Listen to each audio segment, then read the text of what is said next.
¿por qué estamos hablando de una guerra más allá de la cuestión de alarmarnos porque estamos en 2022 y seguimos con guerras, sino cómo nos afecta también a nosotros como Paraguay? Y nos afecta porque estamos hablando del combustible y hoy ya entendemos cuestiones económicas porque nos están afectando directamente el bolsillo, cómo esto también puede seguir manteniendo esta situación de precios altos del petróleo y sus derivados.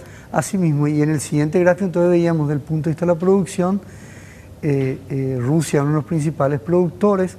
Estos son millones de barriles diarios. Entonces básicamente vemos que Rusia produce cerca de 10.5 millones de barriles diarios en promedio, consume cerca de 3.8 millones de barriles diarios, es decir, exporta una gran cantidad.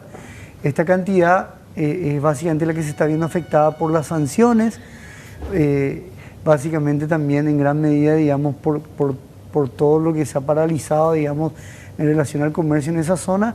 Y ahí hay varias variables. Por ejemplo, una de ellas es que tanto China e India han aumentado sus compras, tampoco se han expuesto tanto, están comprando a un precio relativamente mucho más barato. Se habla de que el petróleo ruso prácticamente se vende a unos $30 de descuento en relación al precio de referencia del Brent. Entonces eso ha hecho que países que son también importadores de petróleo importantes como India, China y otros, que no son tan amigos de Occidente o que están relativamente lejos de Occidente, hayan importado más. Si eso ocurre, y si sigue una tendencia así, y la región se redistribuye, es decir, lo que Europa exportaba de Rusia es un escenario.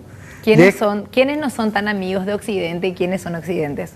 Bueno, Occidente serían Estados Unidos, que es el que ha impuesto gran parte de las sanciones económicas a Rusia, y Europa.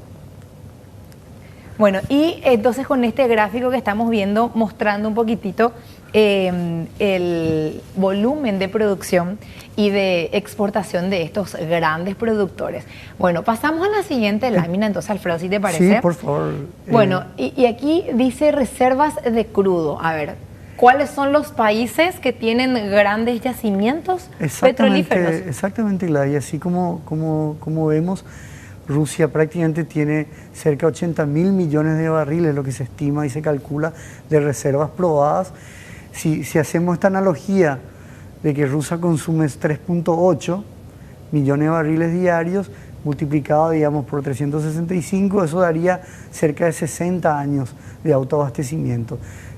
Sin embargo, si exportara esa misma cantidad, el pronóstico es de 22 millones. O sea, Rusia es un jugador muy importante en el escenario internacional del petróleo. ¿Por qué Venezuela, que tiene tanta reserva, está como está? Y bueno, ahí vemos que es todo el tema de lo que se llama la maldición de los recursos naturales, que tiene que ver todo el tema político también que fue pasando ahí. Pero hay algo interesante de Venezuela que está en el siguiente gráfico, que también para entender una realidad del petróleo, el crudo... El título de Alfredo me encanta. No todo es tan sencillo. Y ya lo sabemos, contigo, Alfredo, y estos gráficos. Nada es sencillo. Esto es sencillo en el sentido para explicar a la audiencia que hay un tema importante, que no es que uno extrae el crudo de petróleo y ese crudo es igual en todos lados. El crudo tiene características.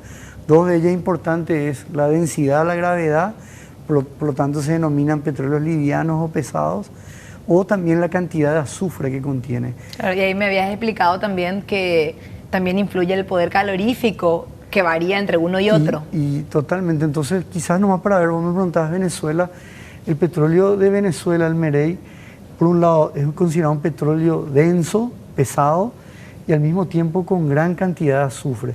¿Y qué significa eso? Básicamente cuanto más azufre tiene, más barato el crudo, más va a ser el descuento en relación al precio de referencia Brent o WTI. Pero eso no implica también mayor trabajo en la industrialización. Exactamente, porque básicamente el azufre lo que hace es oxida, corroe, por lo tanto implica costo de mantenimiento muy importante para una refinería.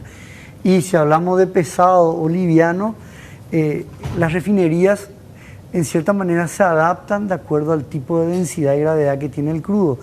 Y ahí por eso hablábamos la otra vez, no sé si te acordás, por qué por ejemplo Estados Unidos, que es un gran productor y exportador, importaba 500.000 barriles diarios de Rusia. No tiene sentido.